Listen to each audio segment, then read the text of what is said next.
नमस्कार। आज हम राजस्थान बोर्ड का क्लास 7 का पार्ट 6 हिंदी का यहाँ पर पढ़ रहे हैं। इसका नाम है मित्रता। जब कोई युवा पुरुष अपने घर से बाहर निकलकर बाहरी संसार में अपनी स्थिति जमाता है, तब पहली कठिनता उसे मित्र चुनने में आती है। यदि उसकी स्थिति बिल्कुल एकांत और निराली नहीं रहती तो उसकी जान पहचान के लोग धड़ाधड़ पड़ते जाते हैं और थोड़े ही दिनों में कुछ लोगों से उसका हेल मेल हो जाता है। यह हेल मेल बढ़ते बढ़ते मित्रता के रूप में परिणत हो जाता है। मित्रों के चुनाव की उपयुक्तता पर उसके जीवन की सफलता निर्भर हो जाती है, क्योंकि संगति का गुप्त प्रभाव हमारे आचरण पर पड़ता है। हम लोग ऐसे समय में समाज में प्रवेश करके अपना कार्य आरंभ करते हैं, जबकि हमारा चित्त कोमल और हर तरह का संस्कार करने योग्य रहता है। हमारे भाव अपरिमार्जित और हमारी प्रवृत्ति अपरिपक्व रहती है। हम लोग कच्ची मिट्टी की मूर्ति के समान रहते हैं, जिसे जो जिस रूप में चाहे उस रूप में ढाल, चाहे राक्षस बनाए चाहे देवता। ऐसे लोगों के साथ रहना हमारे लिए बुरा है जो हमसे अधिक दृढ़ संकल्प के हैं, क्योंकि हमें उनकी हर बात बिना विरोध के मान लेनी पड़ती है। पर ऐसे लोगों के साथ रहना और बुरा है जो अपनी ही बात को ऊपर रखते हैं, क्योंकि ऐसी दशा में न तो हमारे ऊपर कोई नियंत्रण रहता है और न हमारे लिए कोई सहारा रहता है। दोनों अवस्थाओं में जिस बात का भय रहता है उसका पता युवकों को प्राय बहुत कम रहता है। यदि विवेक से काम लिया जाए तो यह भय नहीं रहता, पर युवा पुरुष प्राय विवेक से कम काम लेते हैं। कितने आश्चर्य की बात है कि लोग एक घड़ा लेते हैं तो उसके 100 गुण दोषों को परख कर लेते हैं, पर किसी को मित्र बनाने में उसके पूर्व आचरण और स्वभाव आदि का कुछ भी विचार और अनुसंधान नहीं करते। वे उसमें सब बातें अच्छी ही अच्छी मानकर अपना पूरा विश्वास जमा देते हैं। हंसमुख चेहरा, बातचीत का ढंग, थोड़ी चतुराई या साहस, ये ही 2-4 बातें किसी में देखकर लोग चटपट उसे अपना बना लेते हैं। हम लोग यह नहीं सोचते कि मैत्री का उद्देश्य क्या है, क्या जीवन के व्यवहार में उसका कुछ मूल्य भी है। यह बात हमें नहीं सूझती कि यह ऐसा साधन है जिससे आत्म शिक्षा का कार्य बहुत सुगम हो जाता है। एक प्राचीन विद्वान का वचन है, विश्वास पात्र मित्र से बहुत रक्षा रहती है। जिसे ऐसा मित्र मिल जाए उसे समझना चाहिए कि खजाना मिल गया। विश्वास पात्र मित्र जीवन की एक औसत है। हमें अपने मित्रों से यह आशा रखनी चाहिए कि वे उत्तम संकल्पों से हमें दृढ़ करेंगे, दोषों और त्रुटियों से हमें बचाएंगे, हमारे सत्य, पवित्रता और मर्यादा के प्रेम को पुष्ट करेंगे।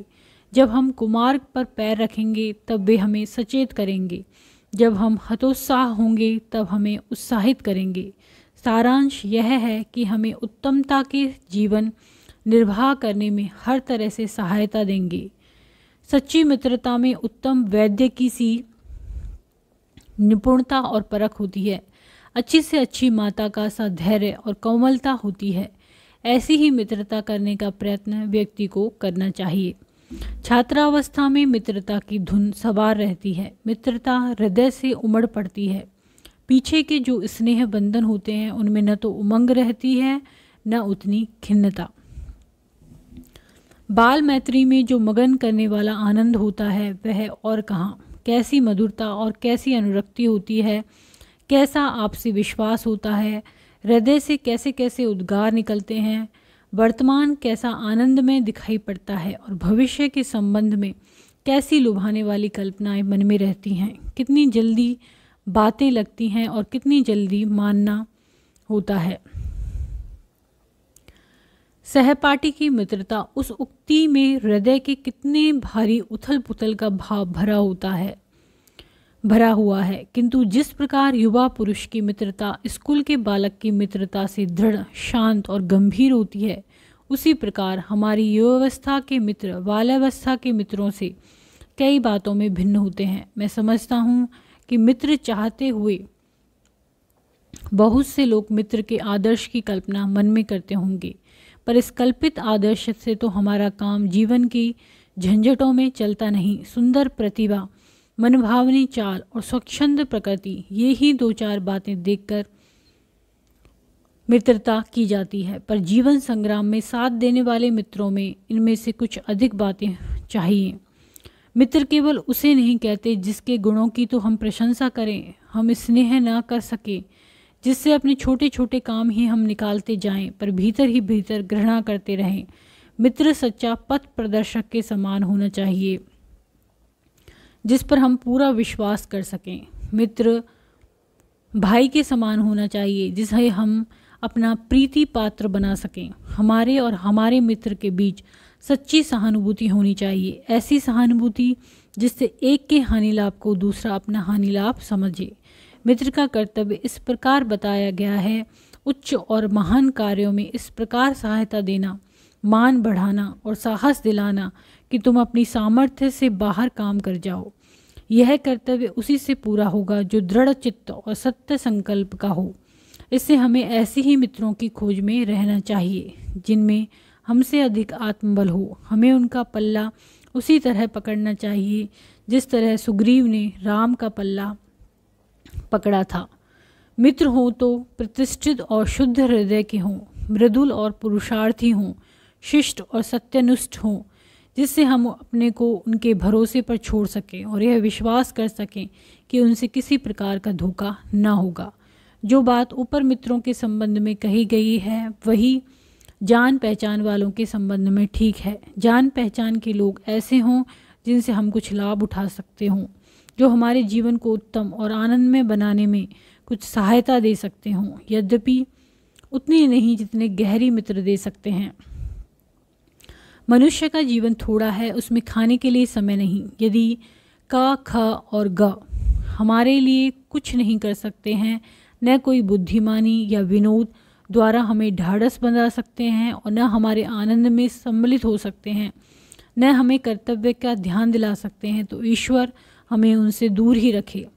आजकल जान पहचान बढ़ाना कोई बड़ी बात नहीं है। कोई भी युवा पुरुष ऐसे अनेक युवा पुरुषों को पा सकता है जो उसके साथ थिएटर देखने जाएंगे, नाच रंग में जाएंगे, सैर सपाटे में जाएंगे, भोजन का निमंत्रण स्वीकार करेंगे।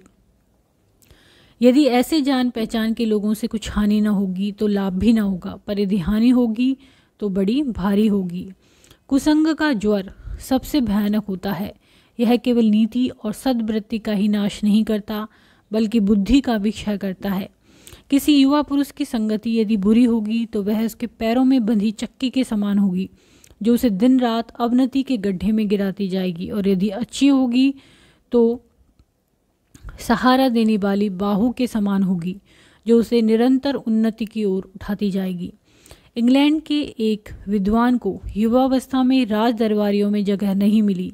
इस पर जिंदगी भर वह अपने भाग्य को सराहता रहा। बहुत से लोग तो इसे दुर्भाग्य समझते, पर वह अच्छी तरह जानता था कि वहाँ वह बुरे लोगों की संगति में पड़ता तो उसकी आध्यात्मिक उन्नति में बाधक होते।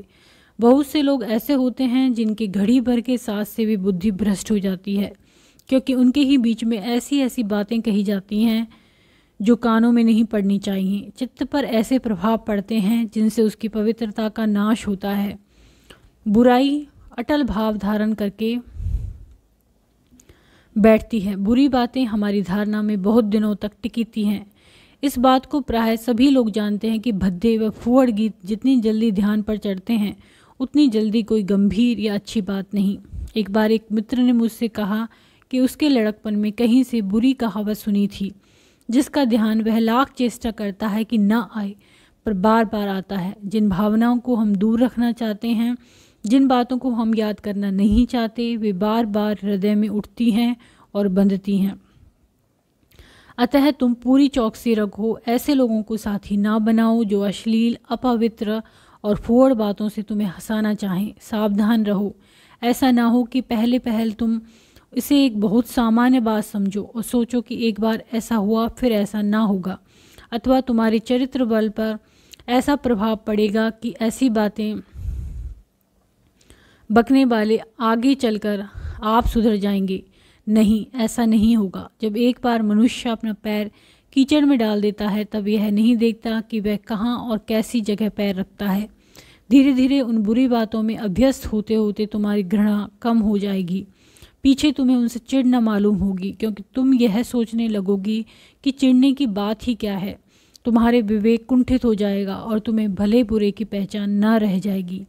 अंत में होते होते तुम भी बुराई के भक्त बन जाओगे। अतः हृदय को उज्ज्वल और निष्कलंक रखने का सबसे अच्छा उपाय यही है कि बुरी संगति की छूत से बचो।